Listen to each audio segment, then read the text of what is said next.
Des mercenaires étrangers, opérant aux côtés des forces ukrainiennes, ont été identifiés dans la région de Koursk. La Russie tente désormais de contraindre leur pays d'origine à réagir par la voie diplomatique. Une nouvelle escalade qui pose la question du rôle des combattants étrangers dans ce conflit. N'oubliez pas de vous abonner pour ne rien manquer de nos prochaines analyses et partagez votre avis en commentaire.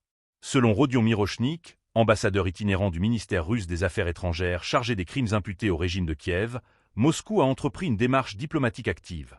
Par l'intermédiaire de ses délégations à l'OSCE, la Russie transmettrait au gouvernement concerné les informations qu'elle détient sur la présence de ces mercenaires, appelés Wagris.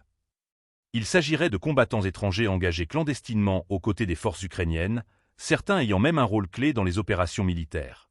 L'objectif affiché de Moscou est de pousser ces États à assumer leurs responsabilités. D'après Mirochnik, plusieurs pays auraient demandé des informations et exprimé leur volonté de prendre des mesures contre leurs ressortissants. D'autres, en revanche, cherchaient à minimiser ou à occulter toute preuve de leur implication.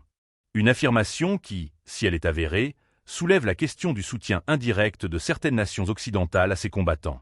Cette révélation intervient alors qu'une trentaine d'officiers étrangers auraient été encerclés dans la région de Koursk, selon Sergueï Lebedev, coordinateur de la résistance pro-russe à Nikolaïev.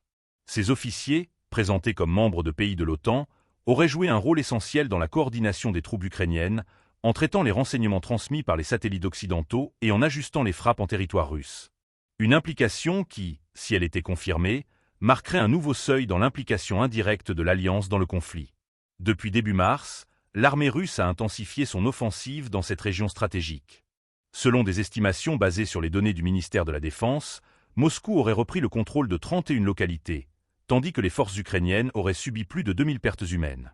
L'état-major russe affirme que le groupe ennemi dans la région est désormais totalement isolé, en cours de destruction systématique.